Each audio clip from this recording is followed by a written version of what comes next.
Less than 24 hours until the Kadima primaries, tensions remain high as the party's four candidates prepare to face Wednesday's outcome.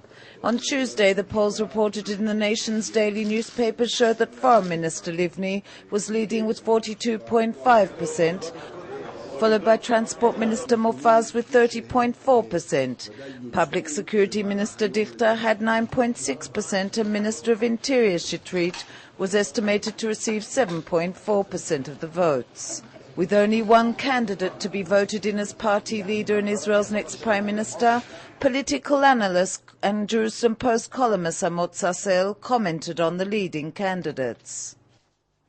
She has limited executive experience.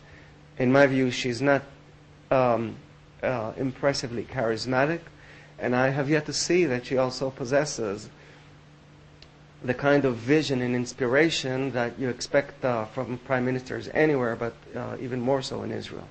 Born in Tel Aviv in 1958, acting Prime Minister and Minister of Foreign Affairs Tzipi Livni is considered the front-runner in the primaries for party leadership. In March 2006 elections, Livni was described as Israel's most powerful female politician.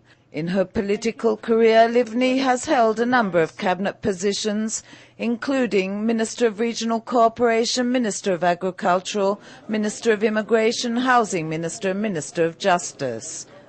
Transport Minister Shaul Mofaz suffers from a lack of a political career to speak of. He was a military man for most of his life.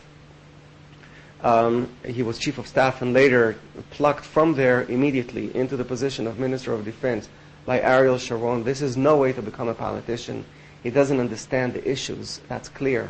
Born in Tehran in 1948, Deputy Prime Minister and Transport Minister Shaul Mofaz firmly believes that he will become Israel's next Prime Minister. Mofaz dedicated the majority of his adult life to serving in the IDF in an array of positions, and in 1998 was appointed as the Army Chief of General Staff.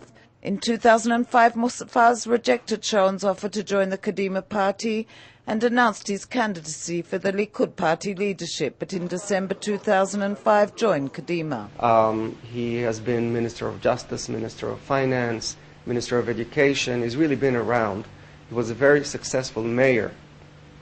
That's how he began his career in his 20s in a small city south of Tel Aviv. He's not charismatic, but he understands government thoroughly. Born in Morocco in 1948, Minister of Interior Meir Sheetrit is perhaps the most experienced politician of the four contenders. He began his political career in 1974 as Mayor of Yavne, and in 1981 was elected to the Knesset, and aside for a stint when he was treasurer of the Jewish Agency, he has served in the Knesset until the current date. During his tenure, he has served in a number of top ministerial positions, and in 2005 joined Kadima. There is Dichter, who is the Minister of Internal Security and a former head of the Israeli equivalent of the FBI. I think his is the most bizarre candidacy. Bizarre in the sense that he knows nothing about politics. I mean, backbenchers whose names are not known know better than him about politics. And I think he's going to understand this when he sees the results of this election. Born in Israel in 1952, Minister of Public Security Avi Dichter has perhaps the least political experience of all candidates. After completing compulsory military service in the Sayeret Matkal, he joined the Shin Bet in 1974 and became its director in 2000. In September 2005, Dichter left office and became a research fellow in Washington. He later returned to Israel and announced his intentions to join the Kadima party, and in 2006 was sworn in as Minister of Public Security.